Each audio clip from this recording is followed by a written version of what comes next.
Hi, welcome to Inside the Moms Club, where being a mom is the coolest place to be. Here in the Moms Club, we believe that what embarrasses you now will make a great story later. And let's face it, you don't laugh sometimes, you're gonna cry. Join us in having a good laugh together. I'm Monica Samuels. You are now inside the Moms Club, your private destination for all things mom. Hi, moms. Welcome to Inside the Moms Club. I'm Monica Samuels. I'm so glad you could join us today. And I'm here with my co-host, Julie Orchid. Good morning, Julie. How is everyone? Well, I'm You're good. I'm pretty good. I'm You're good. So let's just recap the week. So my son Chase came home from college with the flu. He called me one day and he said, I've just been diagnosed with the flu and I want to come home. And I was thinking, well, how are you going to get home from college? He was very resourceful. So he got one of his friends, convinced one of his friends to drive him 3 hours with the flu in the car and bring him home. So he was upfront about the flu. He was. So here's the deal. This is how kids think. I guess this is where the expression live and learn comes from.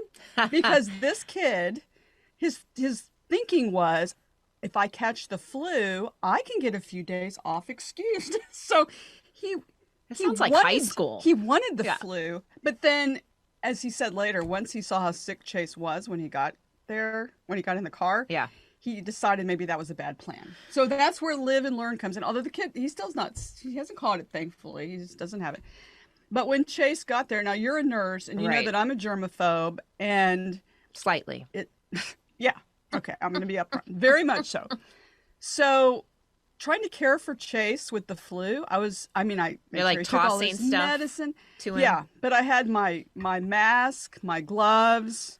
I have a face shield, but I thought, no, that's not very a little much motherly. And I also have this little pincher thing that you can like toss. Not toss it. I could have put the bottle on the end and just handed it to him and brought it back. Mm-hmm. But I didn't do that either. So the glove and the mask, just with that, he said, you're not being very nurturing. Oh. So it's tricky. Wow. For those of us who don't like to be sick, but want to be good mothers. Yeah. I think our role as mothers has gone to, a consulting basis. How can I help you? What can I do for you? Okay. I mean, if you touched his big toe and you wiggled it and you said, I love you, I hope you feel better, I think we're good. I mean. Well, I did. I think I pat him on the foot once. Oh, the foot. With my gloved hand. Yeah. Now, it wasn't quite that bad. I did spend a little time with it. I got him all his soup and his Sprite and his. There you go. You know me, I'm a big shopper. So the minute I heard he was sick, I was off to Target, and I've got more Kleenex for virus and flu than you could possibly ever use. I don't know. I have everything now. Yeah. And he bounced right back. There he is. He's off. His fever broke. He felt great, and he said he was ready just to go out and do whatever. So okay, we're all. And another famous expression: "All's well that ends well." There you go. Nobody got the flu. But this is why I don't let Georgia. Me feel a little guilty. You know? I don't let her. I was very hot on her not being within driving distance from college. That was a good thing. I thought I was safe too, and then I thought, 4 hours, that would be. I was going to counsel him on, how do you handle being sick at school? It's a new. Well, he's, like I said, the kid's resourceful. He's like, I'm coming home. I don't know what you're talking about. He talked somebody into driving him in an enclosed vehicle for 3 hours. Well, with an infectious disease.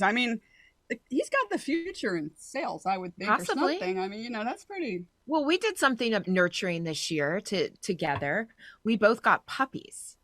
Oh, yes, so we did. We could send them in for like therapy dogs when people are sick. But the problem is that we get these animals and they seem so normal when you get them. I can only speak for, I don't know why my animals are crazy. When I adopt them and they come into my house, it's just nuts. And I'm starting to think it's me, and that they're not going to be as nurturing as I need them to be. So that's another old nature or nurture. That's Do you right. think that your dogs become nuts, in your words? They're very sweet. Scout is sweet. Okay. Well, he seems sweet to me. He is. Now she. Oh, sorry. Yeah. This isn't all like. Okay. She seems sweet. Yeah.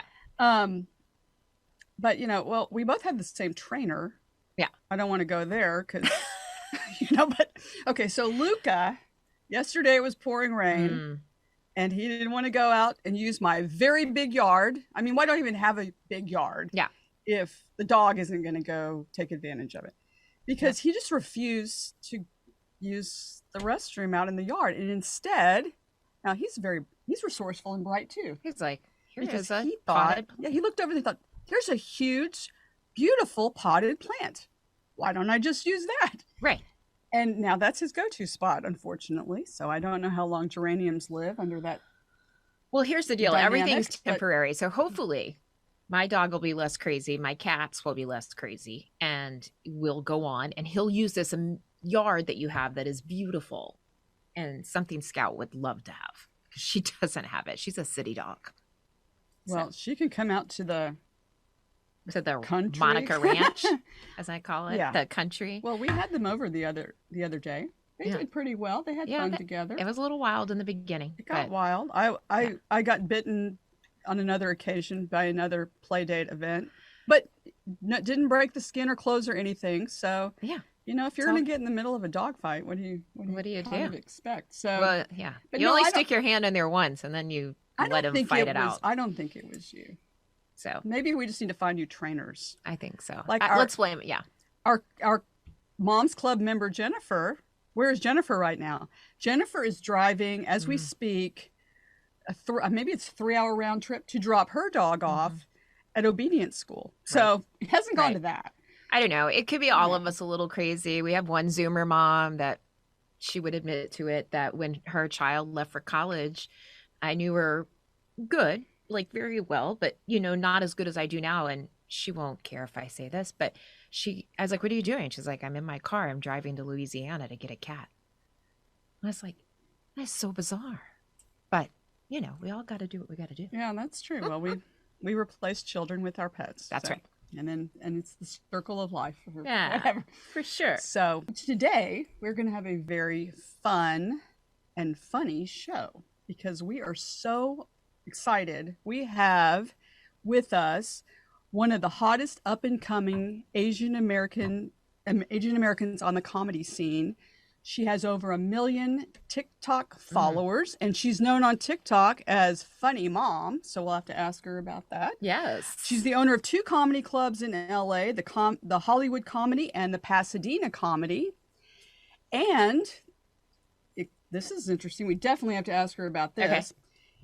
In 2014, she won the title of Miss China International Beauty Pageant Queen of the Universe. I mean, you can't get any better than that. So I would be Queen of the Universe. I would too. We got to ask her, how do you, is there an American equivalent of that? We got to find out. So we are thrilled to welcome Jiaoying Summers. Jiaoying, welcome to Inside the Moms Club.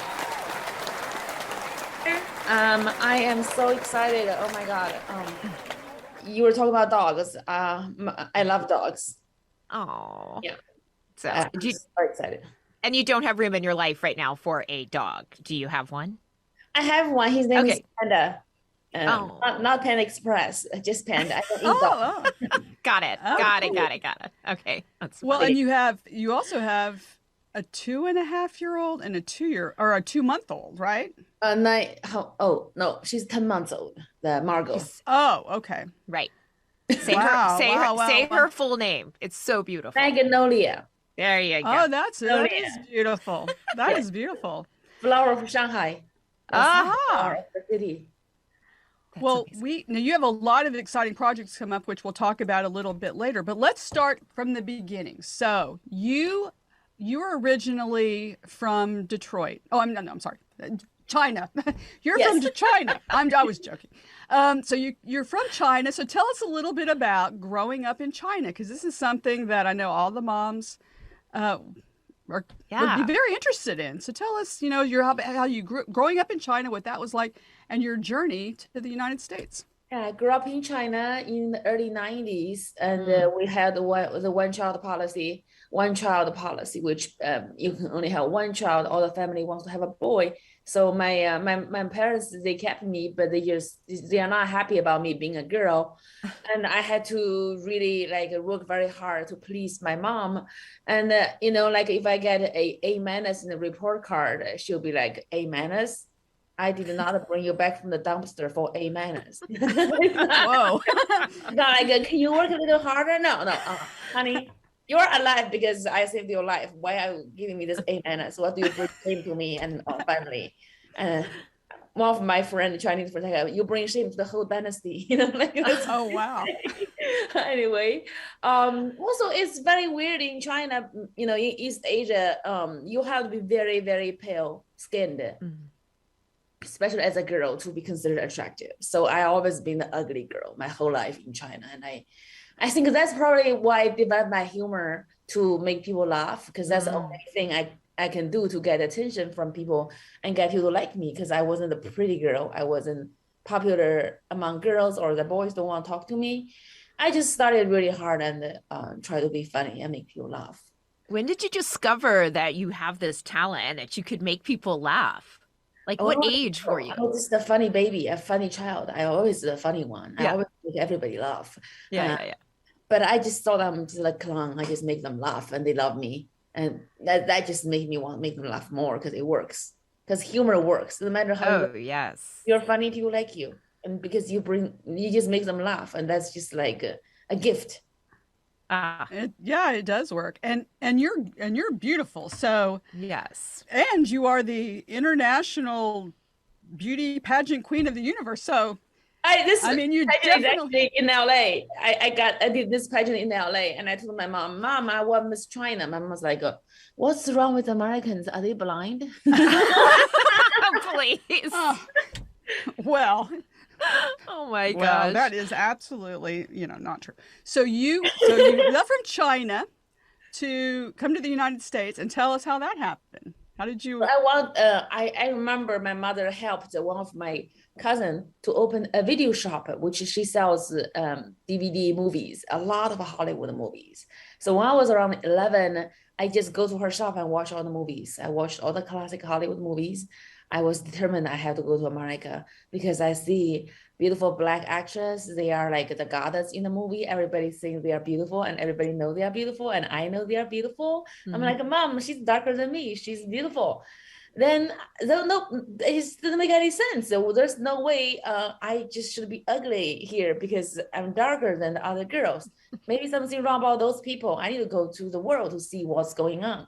That's why I just had to leave. Not just about the skin color, about like I really love the movies too, but I'm just really, I know what I'm told, not just by my mom, my dad, and my relatives, my best friends, the society, even all the movies and media in Asia is you are too dark to be considered pretty, and it's just not true. I just not. I don't think it's not true. Yeah, I just don't believe that, and it was. I just think I need to see the world and change this in Asia, because all the girls, they use skin bleach product to look whiter, and they are very all depressed. When they are darker, it just they are just not confident, because there's a Chinese saying that 一白遮千丑. If you are pale, doesn't matter how ugly you are beautiful. If you are dark, doesn't matter how attractive your features are, you're ugly. And that's just the real fact. Last night I feel guilty. I ordered that shampoo it's called White on White, and now for the dog. But you know what I'm just thinking here. Bleach the tear dust for Maltese. Yes, yes, because this is the Maltese tear dust. Yes. Because they have the yeast, like the bacteria in there too, right? In the tear dust. But think about the name of the shampoo. That's funny. Well, also, it's called White on White. Think about how humans are. Universally, we're just wired a certain way. So in this country, I can tell you, growing up, my mother made me, whether I liked it or not, slather on all kinds of oil to go outside to get a suntan. And so here we all, we worked ourselves into some, sadly, a melanoma. Yeah, it was really bad. Skin cancer. Get darker. Yeah. So, well, we could discuss the problems of the world there all day long, unfortunately. So you came to the United States and went to college, I understand. So tell us about that. So what? So I want to go to America, and I convinced my mom to go, and she won't let me go to America, but I made it happen. I just raised my first year tuition in 2 days. She asked me. That's actually a no. I made it happen. She was speechless. She had to send me here. I just applied for schools, and I got my first visa offer from the University of Kentucky. I just took it because Go Wildcats. Yeah, go Wildcats. I just Woo-woo. want. I went to Kentucky when I was 18, and I went to the University of Kentucky. I learned business. I studied economics, business, and a theater major, like a minor major in theater. Yeah. I love acting. Yeah. I loved Kentucky. It was beautiful. They have an amazing cheerleading squad. I know. Amazing. So, yeah. Yes. My mother's family is from Kentucky, so I am well versed in the culture of Kentucky, and it had to be a little bit of a culture shock, wasn't it, to go to Kentucky from China? I mean, yes, it is. It is. It's I'm the only thing yellow there. Oh. But I have so many friends from Kentucky. I was working on my feature film. I'm producing a feature film. I actually went to Kentucky for location scouting, I think a month ago, and I went to see the Spindletop, the mansion. Oh, uh-huh. Yeah.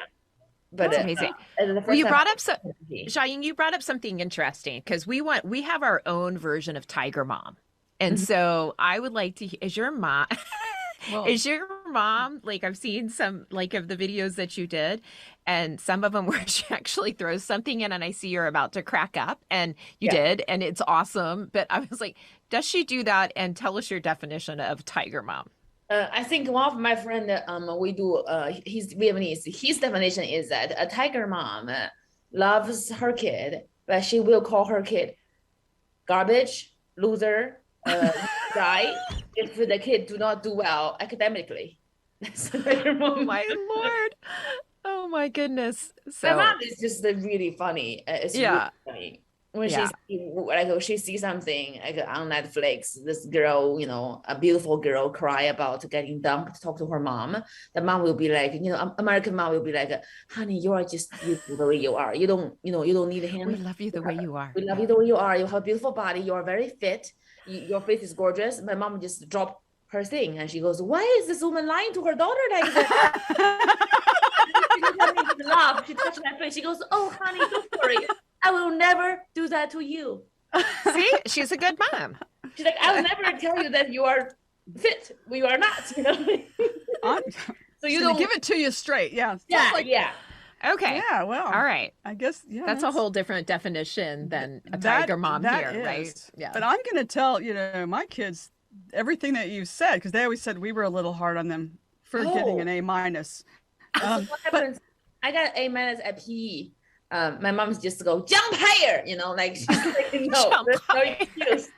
Yeah, well, so that's why I think my husband, was at a Tiger dad, because he would get all bent out of shape if they got an A-, because we argued. We went round and round whether an A- is even an A. I said it's got an A in the word. Well, it's part of the A family. Right. A-, A+. I mean, anyway.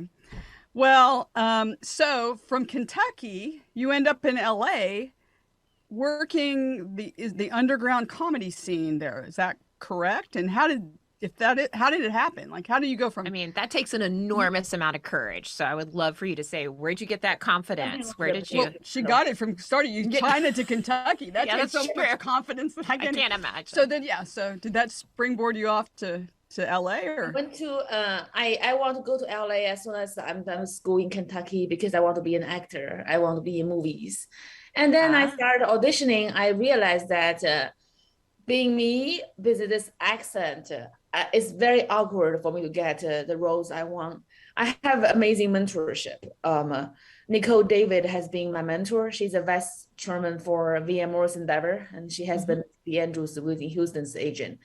She's a huge agent, and she has been my fairy godmother. She sent me to the best acting school. I studied with Howard Fine, And I started developing my craft and started really respecting how difficult, how deep acting is. And then my coach, Howard, told me that you have a talent in comedy. You should think about doing some stand-up. I just think that's horrifying because it's so scary. Oh, And yeah. then I auditioned for this show. I almost got the job, but because of my accent, I can't have it because this girl is a Chinese American girl, but she was born in Oakland from the Bay Area. She did not have an accent like me. And the director is John Singleton. He's a director. So we became friends, and he just every time I meet him for lunch, he would try to convince me to watch some stand-up clip like Ali Wong. He said, "You are so funny. You would totally blow up if you do stand-up." I said, no way. I can't do this. I don't even speak English. There's no way I can get on stage and stutter my broken English. That would be shame. Then, I met my husband. I fell in love with my husband like almost 4 years ago. And then I had a baby. My Winston was like around 4 or 5 months. And then John Singleton texted me like, I'm in LA. I said, he just came back. Like, let's have lunch. And he said, before we have lunch, you better do an open mic. If you don't do it, I'll choke you myself. Wow. And then that's the last message I heard from him. He got a heart attack the next day. And he went, that was his way of inspiring you. Yeah. And then I just, I went to my first open mic. Yeah. And I bombed. I was bad. But for me, I don't like to fail. And I think if John Singleton thinks I'm funny, Howard Fine thinks I'm funny, maybe I am funny. Yeah. Well, were you inspired by, did you start to watch other comedians perform? And like, how did you hone your craft then when you were trying to succeed at this or do, I really like Robin Williams. I like dark humor.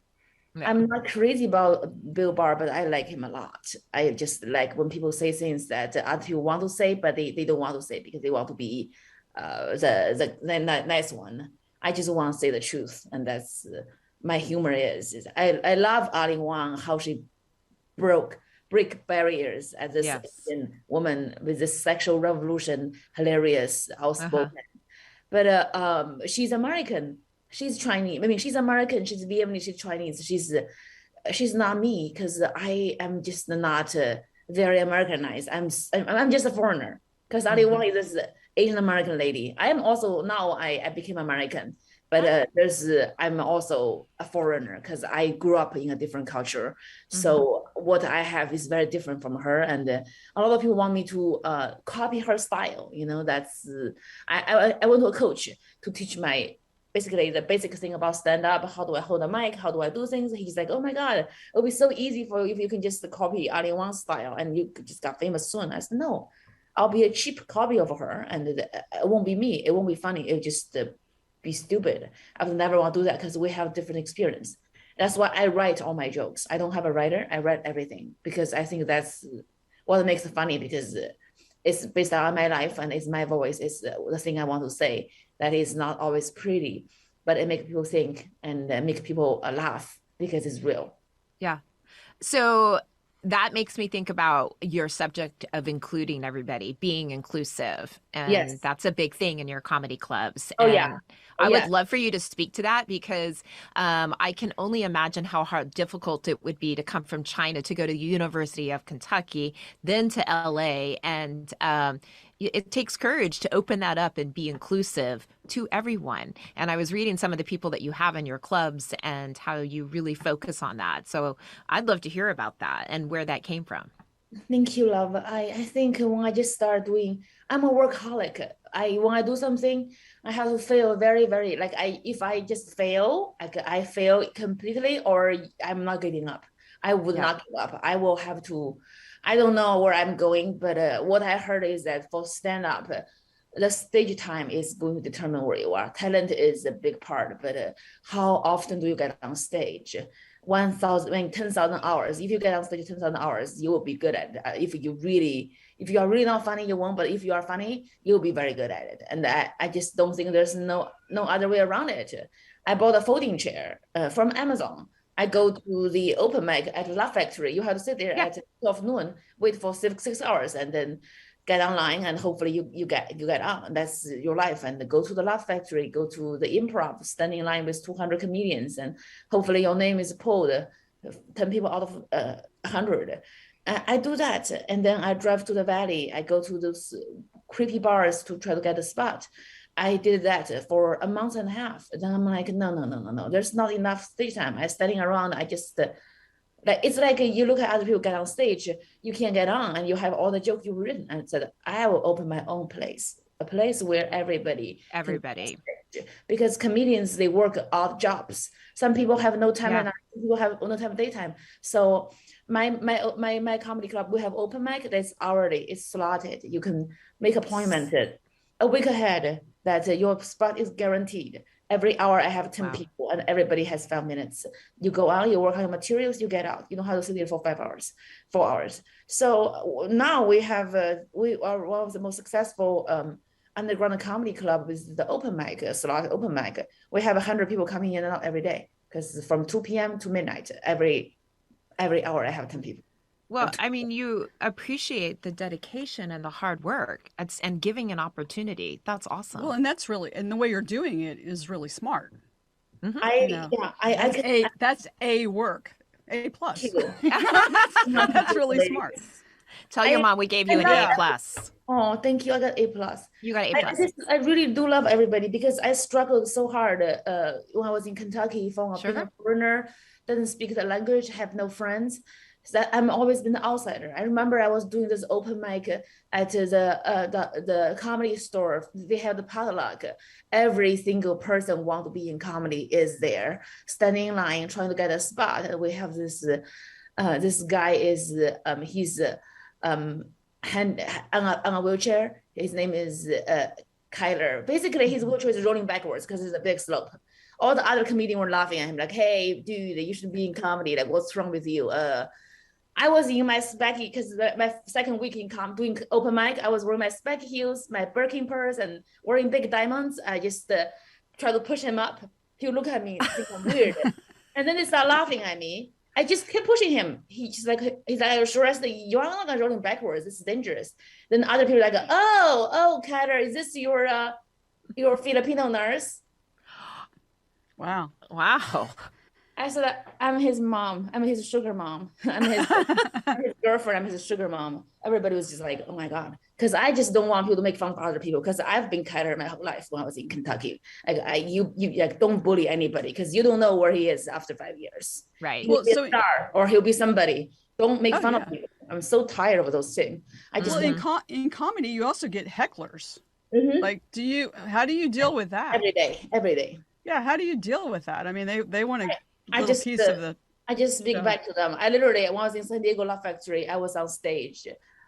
This host that gave me the wrong intro, a little wrong.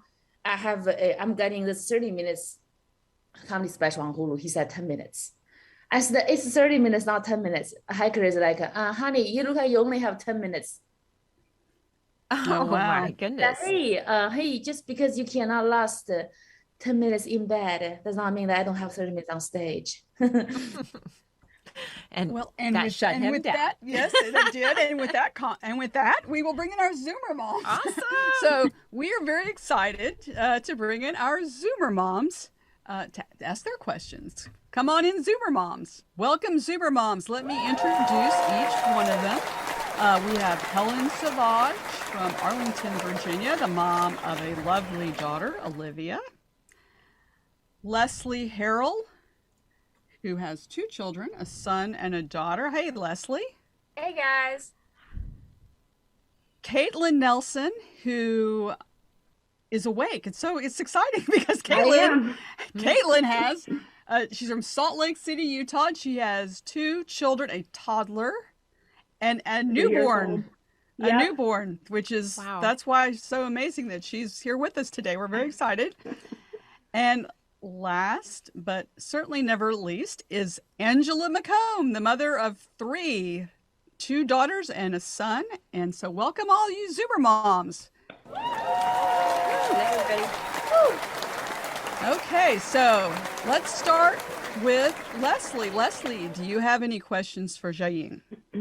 Yeah, I think it's just amazing. Like comedy, this whole thing reminds me of The Marvelous Mrs. Maisel because it's just such a great show. And just, like like you talking about the challenges of kind of getting into it remind me of the Maisel show. And of course, I thought that was just a classic show. And of course, she had kids. So like, how is it juggling the kid factor? I mean, the comedy scene is not exactly your 8 to 5 scene.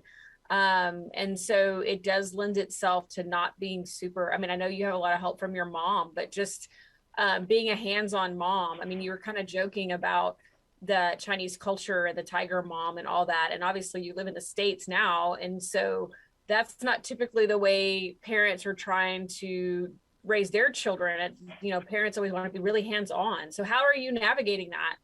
It's so difficult with the time as a comedian. I have to social work the comedy scene to get spots in other clubs too, and I have to pop in my club to see if everything is running smoothly, and I always come home late, like midnight and 12:30, and when I got home, my son's already asleep. I can't tell him bedtime story. I try probably like 2 nights a week, but I can't do it every night, and it makes me very sad. And in the morning, I can't wake up at 8 because I need to sleep.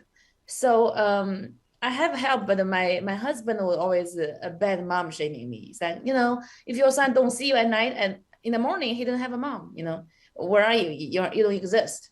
So that's really difficult. I think the most difficult part is when my husband is bad mom shaming me, that breaks me. And then I would be depressed and reflect why I'm such a bad mom. But, then I have to really work out with him. That's the hard part is I think the fight between the husband and wife, because I on the weekend, I'll hang out with Winston all day. I think the park, we spend all day together. And I just don't think I'm a bad mom. And at beginning, I thought I am. I start to not going to do my comedy anymore. Then I got really depressed.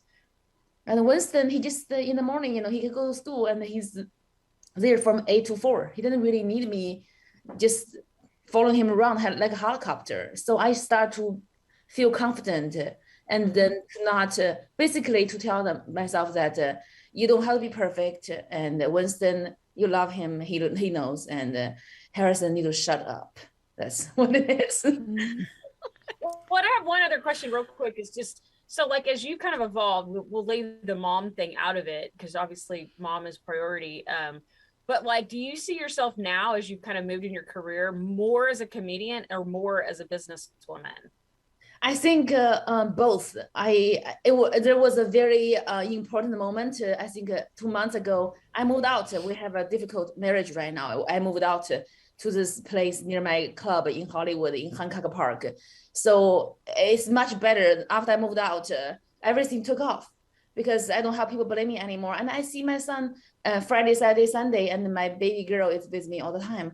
I think I wanted to have both. And that's really difficult because being a business owner, I want the club to run smoothly, but I also want a career as a comedian. I worked very hard on my team. I got those hardworking comedians who also have a brain for business, who's also very loyal to the business, to the brand. And after I changed management, we are really taking off. I'm opening 2 more clubs in Culver City and Sherman Oaks in the Valley coming January and February. I'm already looking for spaces. And my comedy career really take off after I moved out because I can actually do what I know what to do. I got my show at the Summer's Whole show at the Hollywood Improv. And I just got a spot at the Hollywood Comedy, the Laugh Factory tonight, actually. That'll be the first time my face will be on the marquee. I'll take some photos. I'll be like, I'm ready for my close-up. So I will never be the same. I'm ready for my close-up because of Botoxes. I just got them in this morning. I'm kidding. It looks amazing. It looks amazing. I'm kidding. I don't have Botox. I don't have time to get them. I'll call my doctor. Yeah, don't ever give up what energizes you. Yeah. Exactly. Caitlin, do you have any questions for Jiaoying? Yeah, I would actually love to hear if you have any advice for people who are interested in getting into TikTok and social media. How did you start that up? And I mean, you're super successful. So do you have any tips? Hi, beautiful. Hi, Caitlin. I love your big leaves. I hope I pronounced it. It is so beautiful. Thank you. I have them all over the place. I just love them so much. Whenever I piss my mom off, I buy her plants. She loves plants. She just loves them. She forgives me. Anyway, yeah, TikTok. I think the key to social media, I think the first thing is that do not be afraid of being you, because when we are in front of the camera, we are very self-conscious.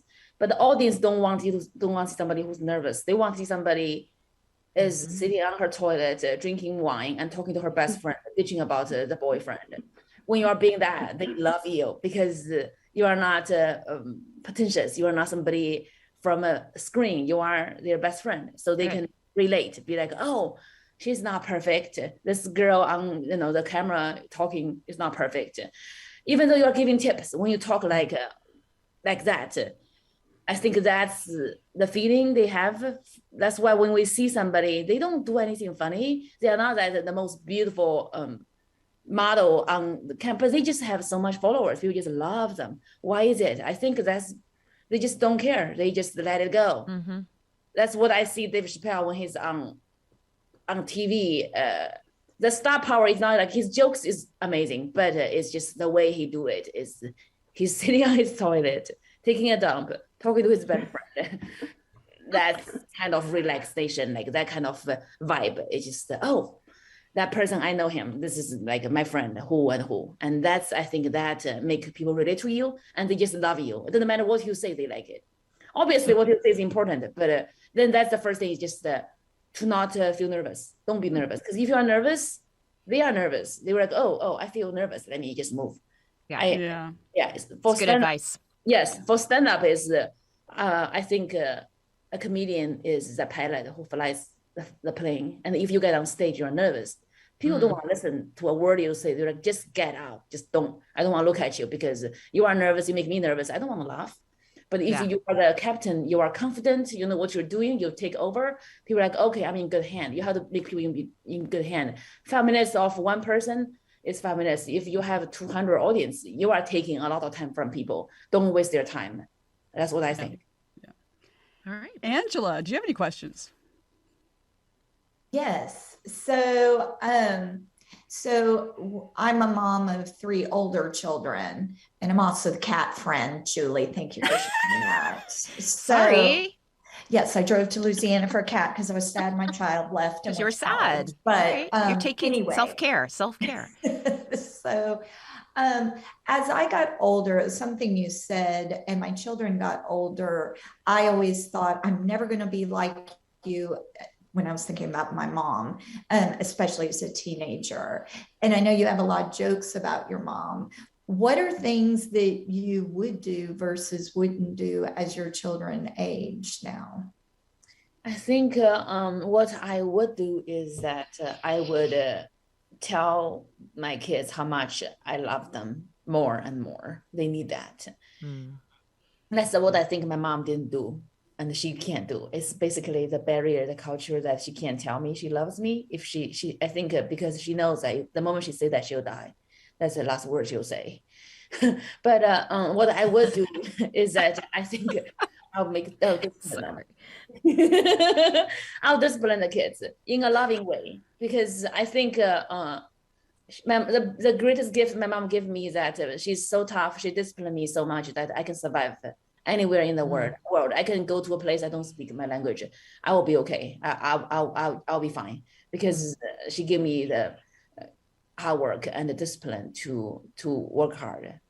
And in comedy too, I've been in comedy for 2 years. But when I opened the Heart of the Comedy on Melrose, I'm the host. I host every hour from 2 p.m. to midnight.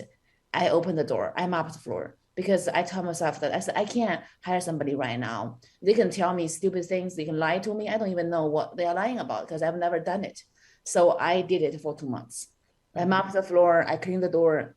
I set up everything. I host the show. I do everything. Then after 2 months, I start hiring people. Then they tell me, oh, this. I'm like, no, I know what's going on. Don't lie to me. I know exactly what's going on. So that's why it's successful, because I do the hard work. I know what's going on.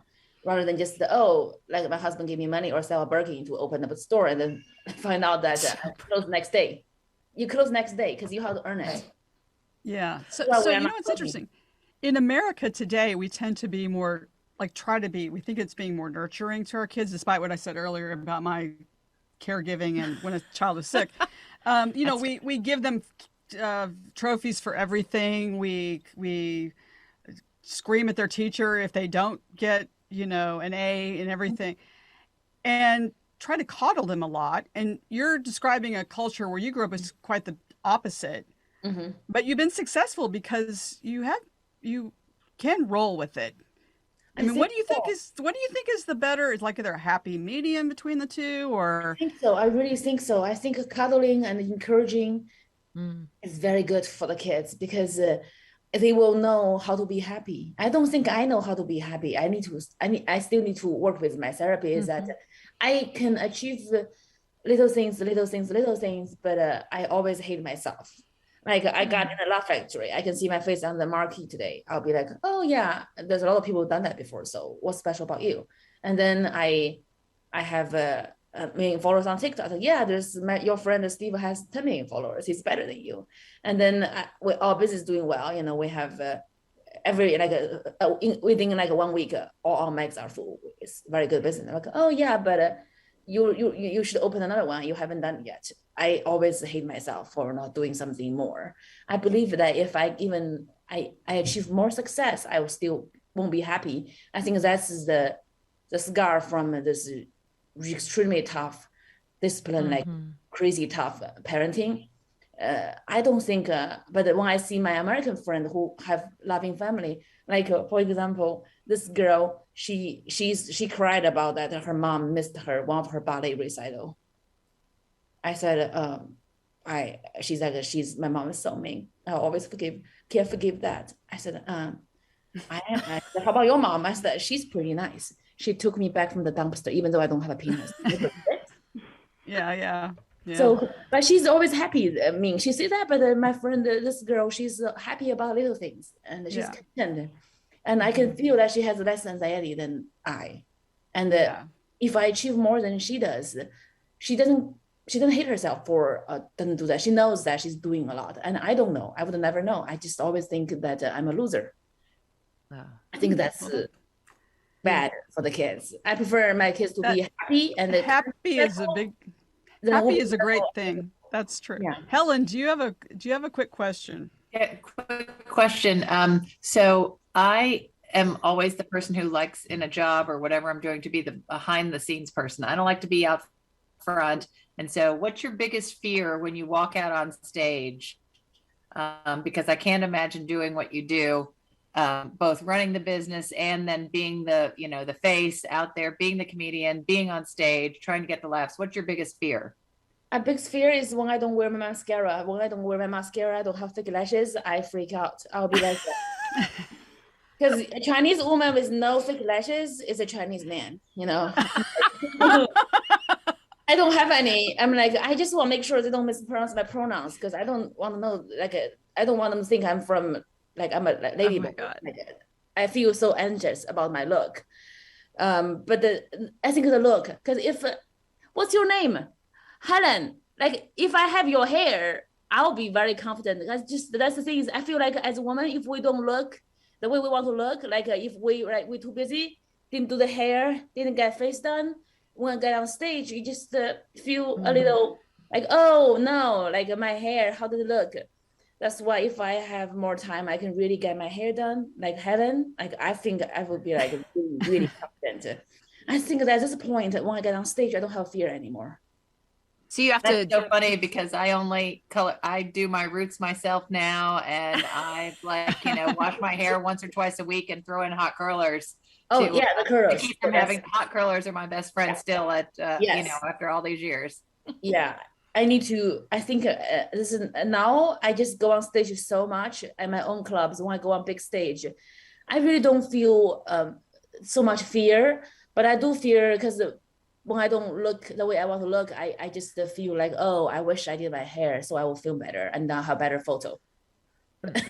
Jiaoying, are you saying that I should feel bad about my 2 followers on TikTok, which are my daughters? I mean, I feel pretty good about that, but I mean, No, you should do it. it's a start. Good. I'll follow you. I I'll follow know. you and ask what made me to follow you. Don't follow me. It's really bad. No, I'm just I think saying. we should She was all- like 1 let's- million, 10 hey, million. I was like, whoa. Follow. That brings up a good point. Follow Julie. What's your on TikTok? You're who? Julie? On TikTok, I really Julie. honestly don't know because I Oh, just okay. started making dog videos that chase. And they're very good. They're really funny. good. Well, this has been awesome. I mean, we've unfortunately, we're out of time, which I can't even believe. This has been great. Jiaoying, we look forward to your 30-minute comedy special that's going to be on Hulu in February of next year, 2022. And can you tell us where we can find you on social media? Before I say that, I'm coming to Austin, Texas, November. I did see that. I Oh. did see yay. that. All right. Yes, I'll you be are. in Texas for the whole weekend for Thanksgiving. The 25th, Yeah. I'm performing at the Mccomb, the theater. Yes, And the Volcom. Oh, yeah. Then the It's on the east 26th, the Creek and Cave. Yes, that's amazing. Oh, And well, Dallas for the next. Then I'm back to Austin to the Vulcan the Sunday and the Monday to do It's the okay. Kill Tony, podcast. Austin's better. It's well, okay. yeah, Austin. Well, Anyway, I grew up in Dallas. I'll vouch for Dallas too. yes, Well, I have heard the It's- story. we'll have to get together with you. We'll have to see you in person and see your Yes. show. My social media. I am at Jiaoying Summers, JiaoyingSummers at Jiaoying Summers on TikTok, Instagram, Twitter, and I don't know where else. YouTube. Okay, great. Oh yeah, add to those millions of followers on TikTok too. Well, Yes. thank you so much, and thank you also to our brand new sponsor. We are Yay. so excited about our new sponsor, Good Company, which is a family-owned and thoughtfully curated boutique specializing in contemporary women's clothing, featuring several brands that are produced here in the United States. Mom and founder Mallory Carroll and her team of dedicated women also carry vintage jewelry, apothecary items, and eclectic home decor. If you need anything for the perfect evening or just anything, We can and ship out a decorate box to you on and- approval. You take a look at to it. decorate your home or whatever, Good Company is the place to go. You can find them online at goodcompany.shop, and we are very excited about that. We also encourage you to follow us on Instagram at Inside the Moms Club. We have a website, Inside the Moms Club. You can hear us on the UBN Go network or iTunes, Spotify, or wherever you can find us podcast. That's right. We're fortunate enough we're on everywhere. Well, I just can't believe that the time has passed. It did go by so fast. Yeah. But we'll be back next time with more celebrities and extraordinary moms just like you. We know that your me time is precious and valuable. We are so honored that you chose to spend some of it with us. Remember our motto, it is so important. If you don't laugh sometimes, you're going to cry. Keep laughing, moms. We'll see you next time on Inside the Moms Club. Bye.